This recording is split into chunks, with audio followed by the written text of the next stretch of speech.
BSc. दोस्तों BSc का full form होता है बैचलर ऑफ साइंस। ये एक यूजी कोर्स है यानी कि अंडर ग्रेजुएट कोर्स है जिसे 12th के बाद किया जा सकता है।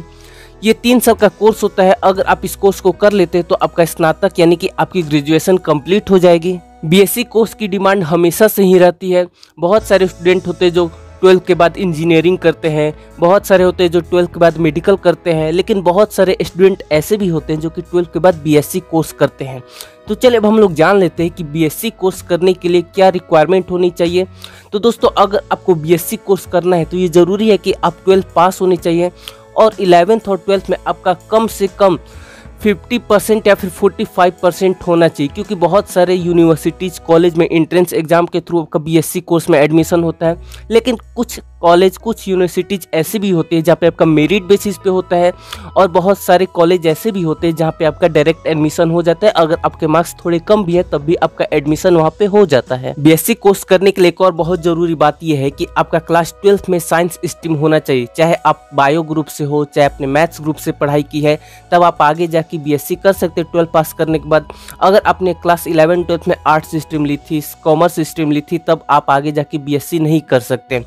बीएससी में कई तरीके के सब्जेक्ट होते हैं। बायो ग्रुप वाले आगे जाके बायो ले सकते हैं, बीएससी में मैथ ग्रुप वाले मैथ ले सकते हैं। इसके ऊपर मैं एक डिटेल वीडियो बना दूंगा कि बीएससी में कौन कौन से सब्जेक्ट होते हैं। अगर आप चाहते हो तो आप कमेंट करके बताना कि मैं वीडियो बना दूं। अब हम जान लेते हैं कि बीएससी कोर्स की फीस कितनी होती है। तो दोस्तों ये जो फीस है ये डिपेंड करता है यूनिवर्सिटीज़ के ऊपर, कॉलेज के ऊपर, आप जहाँ से पढ़ाई कर रहे हो। बहुत सारे कॉलेज, बहुत सारी यूनिवर्सिटीज़ ऐसी हैं वहाँ की फ़ीस बहुत ज़्यादा कम है और वहाँ पे स्कॉलरशिप भी आपको मिल जाती है। तो इस तरीके से अगर आप देखोगे तो वहाँ पे फ़ीस आपकी ना के बराबर है।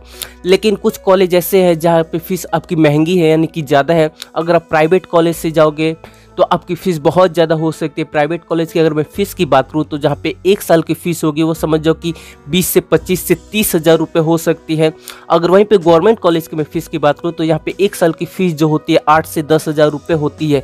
ये थोड़ा बहुत ऊपर नीचे हो सकता है एरिया के अकॉर्डिंग। दोस्तों बीएससी कोर्स की फ़ीस थोड़ी ज़्यादा इसलिए भी होती है क्योंकि बीएससी में आपको प्रैक्टिकल वगैरह कराया जाता है, आपको लैब वगैरह में ले जाया जाता है, इसीलिए इसकी फ़ीस बीए के कंपेरिजन में और बीकॉम के कंपेरिजन में थोड़ी सी ज़्यादा होती है। अब हम जान लेते हैं कि बीएससी कोर्स करने के बाद आपको कैसी जॉब मिलेगी। उसके बाद मैं आपको बताऊंगा कि आपको किस तरीके से बीएससी करनी चाहिए कि बीएससी कंप्लीट होने के बाद तुरंत आपको जॉब मिल जाए। तो दोस्तों अगर आपने 3 साल की बीएससी कंप्लीट कर लिया, आपने अच्छी तरीके से पढ़ाई की है, तो आपके पास बहुत सारी करियर ऑप्शन है।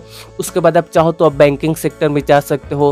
बीएससी कंप्लीट करने के बाद आप एमएससी कर सकते हो, पीएचडी करके आप कॉलेज में प्रोफेसर बन सकते हो, आप स्कूल के टीचर बन सकते हो। उसके बाद आप चाहो तो पुलिस में जा सकते हो, आर्मी में जा सकते हो, एयरफोर्स में जा सकते हो, नेवी में जा सकते हो। मेरे कहने का मतलब है कि आपने अच्छी तरीके से अगर पढ़ाई की है बीएससी के तो आपके पास करियर ऑप्शन की कमी नहीं होगी। जिस फील्ड में आपका इंटरेस्ट हो आप उस फील्ड में अपना करियर बना सकते हैं।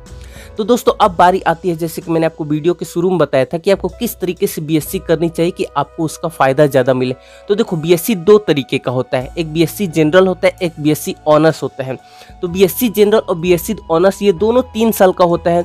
लेकिन बीएससी ऑनर्स का फ़ायदा आपको ये होता है, इसमें आपको एक ही सब्जेक्ट 3 साल तक पढ़ना होता है और बीएससी जनरल में आपको 3 सब्जेक्ट 3 साल तक पढ़ना होता है। यानी कि फर्स्ट ईयर में 3 सब्जेक्ट होता है, सेकेंड ईयर में आपके 2 सब्जेक्ट हो जाते हैं, थर्ड ईयर में 1 सब्जेक्ट होता है। ये होता है बीएससी जनरल में।